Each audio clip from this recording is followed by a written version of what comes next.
ഒരു ഇൻഫർമേഷൻ കിട്ടുന്നത് പോലും എനിക്ക് തോന്നുന്നു ആ സമയത്ത് റോക്ക് സ്ട്രീറ്റ് ജേണൽ എന്ന് പറഞ്ഞൊരു മാഗസീൻ ഉണ്ട്, അതുപോലെ അപ്പ് ബീറ്റ് എന്ന് പറഞ്ഞൊരു മാഗസീൻ ഉണ്ട്. ഇത് മന്ത്ലിയോ ബൈ-മന്ത്ലിയോ ഒക്കെ ഇറങ്ങുന്നതാണ്.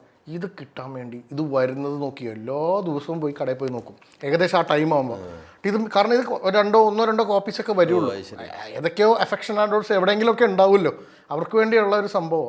അത് പിടിച്ച് അതിലുള്ള കണ്ടന്റ് വായിച്ച് മനസ്സിലാക്കി. അപ്പോൾ റോക്ക് ബാൻഡ്സിനെ പറ്റിയുള്ള അവരുടെ ജേർണി ഒക്കെ ഉണ്ടാവും, ഇൻ്റർവ്യൂസ് ഉണ്ടാവും. നമുക്ക് അന്യമായിട്ടുള്ള അല്ലെങ്കിൽ നമുക്ക് വളരെ ആ സമയത്ത് ഒരുപക്ഷെ ഏലിയനേറ്റഡ് ആയിട്ടുള്ള ഒത്തിരി ഇൻഫർമേഷൻ നമുക്ക് അതിൽ നിന്നൊക്കെയാണ് കിട്ടുന്നത്. അല്ലാണ്ട് റിസോഴ്സസ് ഇല്ല.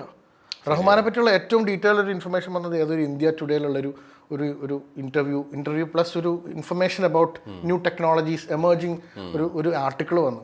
ആ ആർട്ടിക്കിള് കീറിപ്പൊളിഞ്ഞു. അതിന് മാത്രം അത് വായിച്ചിട്ടുണ്ട്. അതൊക്കെ വായിച്ചിട്ടാണ് നമുക്ക് എനിക്ക് നമ്മുടെ ശശി മാസ്റ്റർ ഇല്ലേ, ആ മാഷ് നമുക്കൊരു വലിയൊരു പ്രചോദനമായിരുന്നു. കാരണം മാഷൻ ഉണ്ട്, മാഷിന്റെ ഒരു കീബോർഡ് ഉണ്ട്. അത് കണ്ടിട്ടാണ് എനിക്ക് പ്രാന്ത് പിടിച്ചത്. അത് തന്നെ വേണം. എന്നിട്ട് അച്ഛൻ വന്നിട്ട് മാഷിന്റെ വീട്ടിലും നമ്മളെല്ലാം നോക്കി ഇപ്പൊ ഇങ്ങനെ അങ്കിള ഇതാണ് സംഭവം, ഇതാണ് ഇത് നമുക്ക് ചെന്നൈ കിട്ടുള്ളൂ. മാഷിന്റെ ഒരു വലിയൊരു കൈ ഇപ്പോഴും വേണമെങ്കിൽ പറയാം. ഒരു പക്ഷെ ആ ഒരു തുടക്കം ഏതൊക്കെയോ കണ്ടീഷനിങ് നമുക്ക് കൃത്യമായിട്ട് ആ സമയത്ത് ആ വഴി തട്ടിപ്പോയിക്കോ.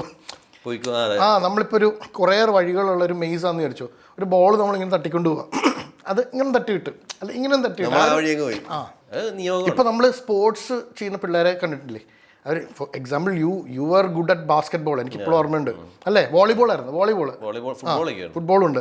ആ സമയത്ത് കണ്ടീഷൻഡ് ആയിരുന്നു അതിനുവേണ്ടി മാത്രം സ്റ്റേ ബാക്ക് ചെയ്ത് ചെയ്യുന്നത്. ആ ഒരു സംഭവമൊക്കെ ഇല്ലേ, നമ്മളെയൊക്കെ ഓരോ കാര്യങ്ങളിലേക്ക് പ്രേരിപ്പിച്ചത് അങ്ങനെയല്ലേ. പിന്നെ നമ്മൾ അതിൽ സ്റ്റിക്ക് ഓൺ ചെയ്തു. ഞാൻ വേറെ വഴിക്ക് പോയി. ഇത് കൊള്ളാലോ കളി, അതാണ്.